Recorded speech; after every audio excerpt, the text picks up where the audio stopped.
Hi there! Kate and Tig, their channel is It Starts With a Step, have challenged me, and a few other people, 3 facts that people don't know about us. And I don't think these 3 things that I'm going to tell you have been mentioned before. I don't think so. So here goes. For 6 months I lived in Abu Dhabi, United Arab Emirates, on the Saudi Arabian Peninsula.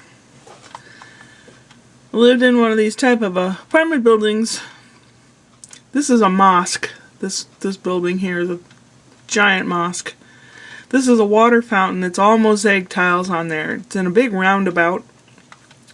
I think that's the one that, the roundabout, there is a road that goes off to the airport.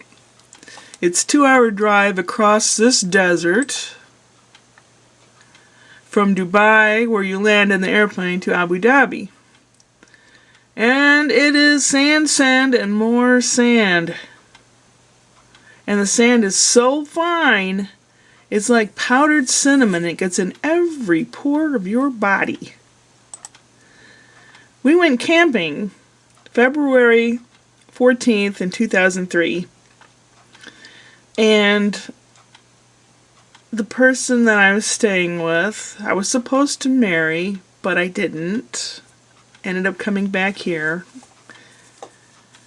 He forgot or didn't have the tent poles. So what we did was we stuck the mattress on top of the tent, laid the tent out.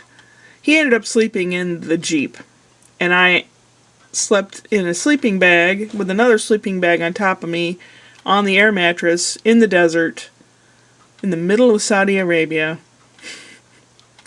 We did have a campfire, and I did dance around it sans vestiti, which means without clothes. Yes, I'm crazy. Crazy, crazy. It was a full moon that night. I'm lying there trying to sleep. Moon shone down right in my face. About 3 in the morning, I had a flashlight next to me. About 3 in the morning, I heard scritch, scritch, scritch. And I shone my light over, and there was this giant dung beetle, about the size of my fist. He was rolling a big ball of camel poop across the desert. I said, "You stay over there, and I'll stay over here, and we'll be okay." But about 3 in the morning, the winds come across the desert, and it is cold at night. It gets hot in the day, but it's cold at night. In February, it was about 80 degrees in the day. In February. In the summer, it's unbearable, but I wasn't there in the summer.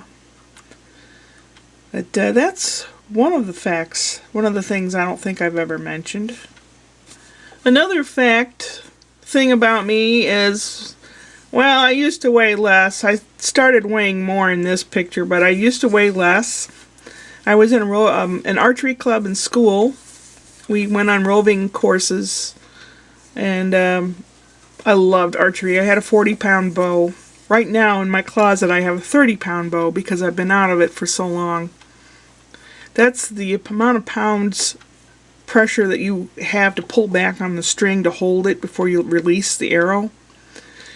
So you gotta be, gotta have some muscles. My upper body is not as strong as my lower body. I've always had really strong legs.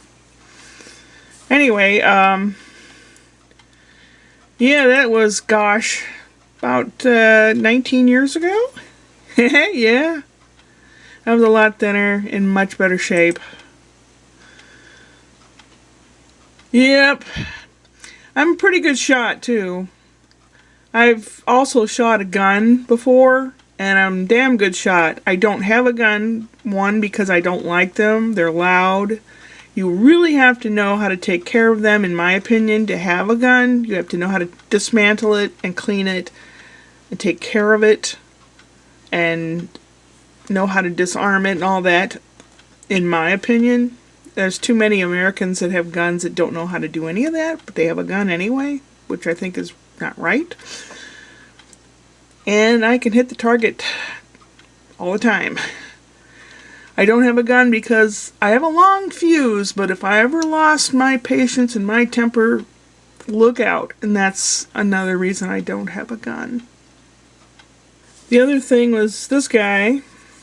that I dated for 10 years, 9 years, almost 10 years.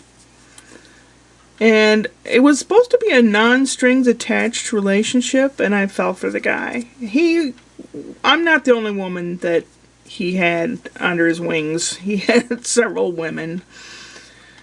And a lot of them were under the impression that they would marry him and live happily ever after because, believe it or not, he was a prince. He's passed away now. He had leukemia about 9 years ago, and he passed away. But I love this guy very much, and I miss him terribly.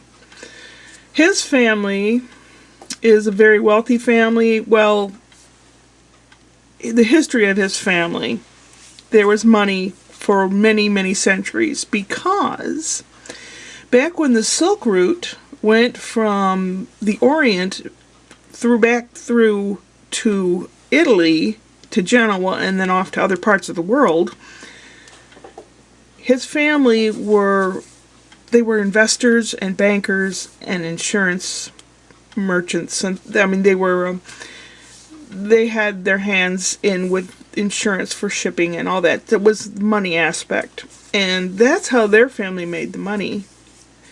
And he was a prince. He was a prince, and his section of princedom was San di Nicandro, which is down in the heel part of the boot of Italy. I miss him. He went by a nickname over here in this country. He went by the nickname of Bear, but that wasn't his real name. He is a certified prince, was. The lineage is online. I miss him terribly. Every single day. Well, those are 3 things that I may not have mentioned before. Yeah. So if you want to put 3 things up, I'd be really, really glad to know 3 things about you. So there you are.